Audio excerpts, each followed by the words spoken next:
Rochelle Ritchie is a former press secretary for the House Democratic Policy and Communications Committee, and she joins us tonight. Rochelle Ritchie, thanks very much for coming on.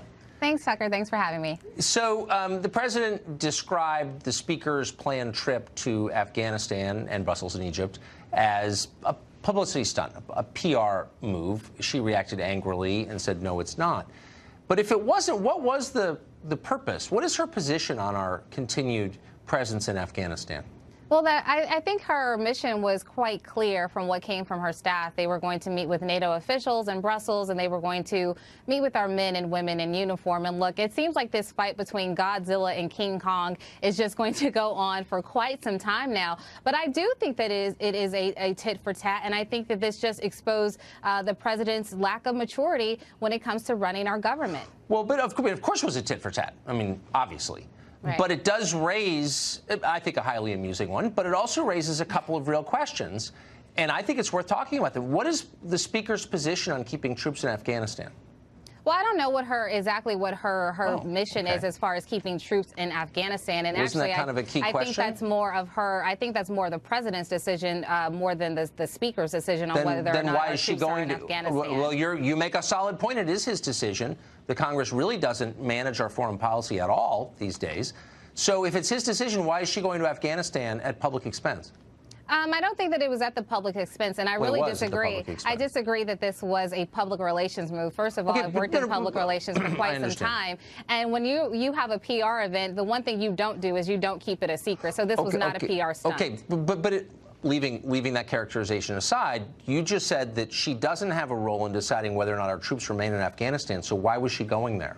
Why can't she go there? Why can't she go there and thank our men and women in uniform? Okay, Why can't she? Okay, why can't she go there and meet on the ground with some of our officials? I'm not proposing that we bar her from doing it, and she's not barred. And I guess she can fly on an Air Force plane after the shutdown. But the bigger it's a sincere question. Tucker, the bigger question here, Tucker, is what does this really do for the president? I think that his decision to cancel her trip is very counterproductive. The bigger question is should we keep troops in Afghanistan? And no one seems interested in that. Well, is the president that is interested in that? Because he's more interested in keeping our federal workers from getting paid. That's what he's interested in. Right. I'm sure that's his goal. Let me ask you, though, why shouldn't, straightforward question once more, why shouldn't she stay in Washington until this crisis is resolved? You just said it's very important that our federal workers get the salary they're due. So why shouldn't she stay here and work on it until that happens? Well, it seems like conservatives are acting like Nancy Pelosi was going over there for 2 weeks to lay on a beach. That's not what's happening. This is not Puerto Rico. We already couldn't tell me why she was going there, so we still don't know why she was going. Okay. One, I don't work for Nancy Pelosi, but I can tell you that the reason why her team said that she was going was to thank our men and women in uniform. That's what I know, and that's what you know. Oh, right, okay.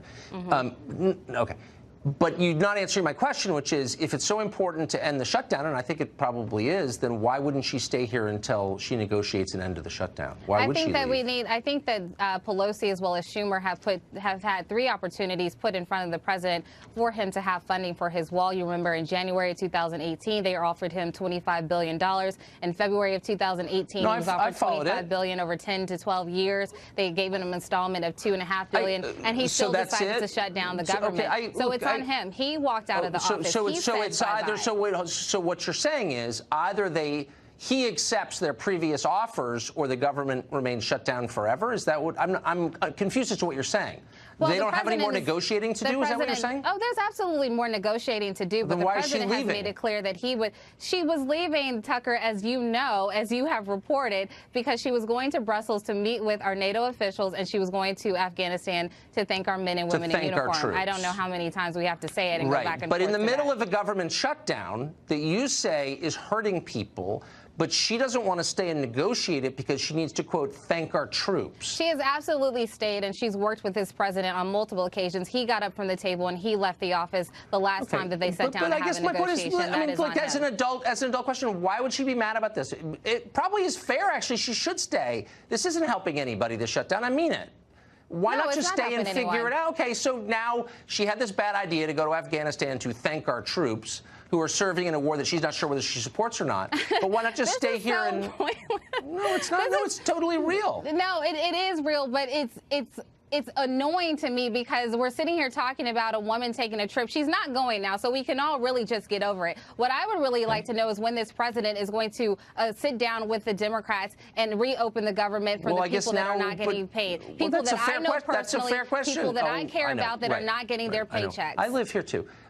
So isn't this a good thing? I'm not sure why you're complaining about it. Now he can sit down with Nancy Pelosi because he's prevented her from leaving the country. So why wouldn't you applaud this? I don't applaud it because he did it as a tit for tat. He's immature. That's why he did it.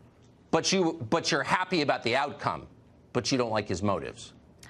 No, I definitely don't like his motives at all. I think that his motivations are to build a wall that is pretty much, instead of saying make America great again, he might as well say to Mexico, if you're brown, turn around. That's what the message is. Okay. I think you may have gotten your talking points confused, but I appreciate no talking points, mustering the no talking points. Yeah, you just made that up on the fly. Brilliant. Rochelle, yeah, thank you. I'm that good to see you Thank tonight. You.